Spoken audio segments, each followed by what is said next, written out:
Hi everyone, it's Nicole with Inspired to Dream. Today I want to talk about confidence. I was leaving the gym the other day and I try to say hi to everyone, smile, because one, it makes me feel better, and you never know what someone's going through, so it brightens their day. I tend to notice if I'm smiling, they'll smile back, and then we're both smiling. But the other day when I was leaving, there was this woman and she was walking past me, and I was, trying to smile at her, except her head was like this. And she was looking directly at the ground and walking. And I still said hi and good morning. And, it was kind of like a peek up, good morning, and then in she went. And it was, it's so obvious that her confidence was like way, way low. And it makes me sad when I see that because, well, there's a couple of things. One, when you do that, you are projecting that you're a victim, and you're so easily able to be victimized if you're acting in that way.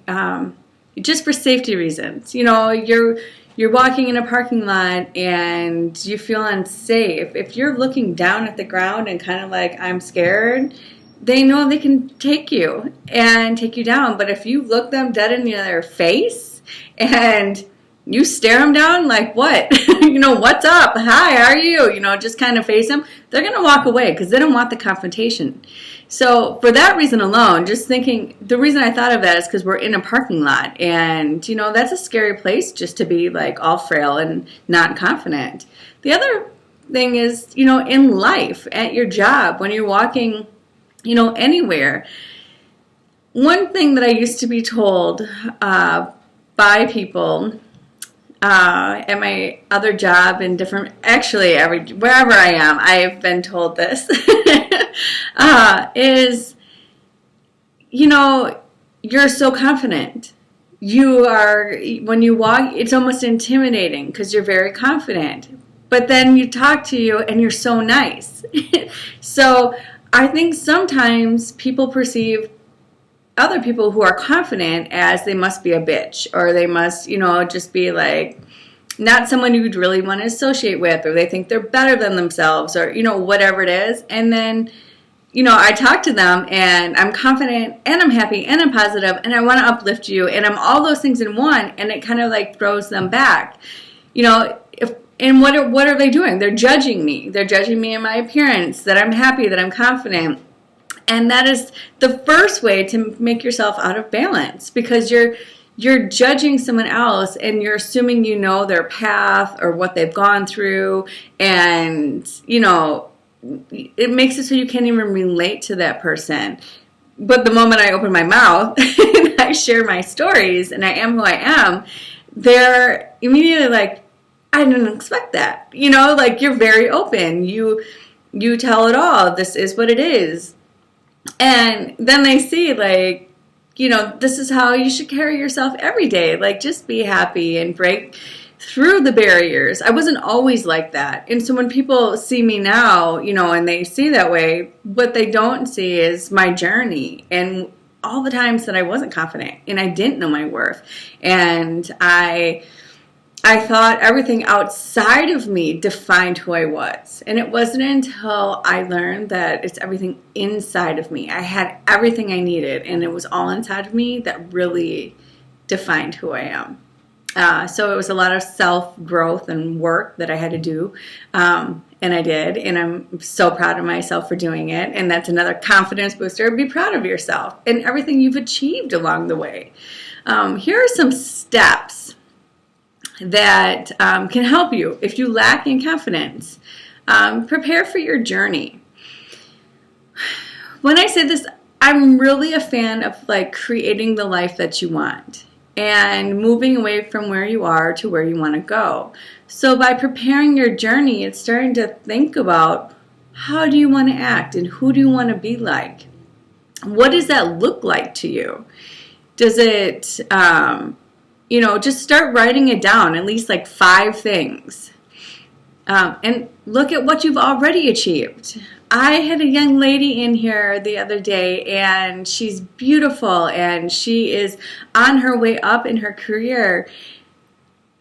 But she was kind of like holding herself back, scared. She didn't want people to look at her differently. She just kept saying, well, I'm still very humble for where I'm at and whatever. And instead it was like, be proud. Be excited and proud of where you are. You don't have to hold yourself back to anything. Go out there and grab and take whatever it is you want out of life and make it happen for you. So it's the negative self-talk. I told her there was a quote that I had heard, and it's, money enhances who you really are. So if you're already a dick, then money is just going to make you even more of a dick. But if you are a humble person with a good heart, then it's just going to make you more humble and grateful. And you're going to be able to spread that wherever you go. So don't be afraid of everything you've accomplished. Embrace it and be proud of yourself. Another one is think about your strengths.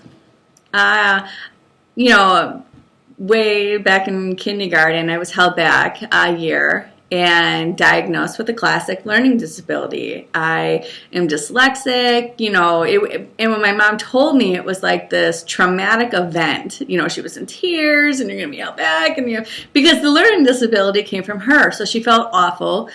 And so for me, throughout my life, it's kind of like, why try? And she didn't mean for it to be a traumatic moment for me. It just kind of, that's what happens. Your parents mean the best. However, eventually, I started to find my own voice and started, instead of looking at I can't do anything in my life because I'm dyslexic, just focusing on my strengths, because that's what's going to take the path for me. I went on to become a graphic and web designer and work in marketing and, all sorts of things. And I still have the learning disability, and there's still, I can't tell you how many spelling errors on projects I've done. Thank God for the marketing manager to proofread. However, if I would have stayed with my weaknesses, I never would have achieved everything that I could in my strengths. I wouldn't have started this business. I wouldn't have went on to college. I wouldn't have, because it was the negative self-talk that was holding me back. So what am I good at? Focus on your strengths and move forward. It's huge, huge. So pay attention. What are some things that you're telling yourself? What are some beliefs that are holding you back? And again, think about what's important to you and where you want to go.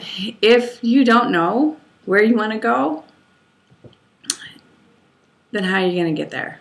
If you don't know what it is you want, then how are you going to know when you have it? It's really important for you to get clear. Life is filled with opportunities. It's for everyone. It's for you to get out of the way to let it happen. But you have to get clear about it and do the work and allow it to come to you. So that's all I have for today. Check back on Friday of another video. All right, have a great rest of the day.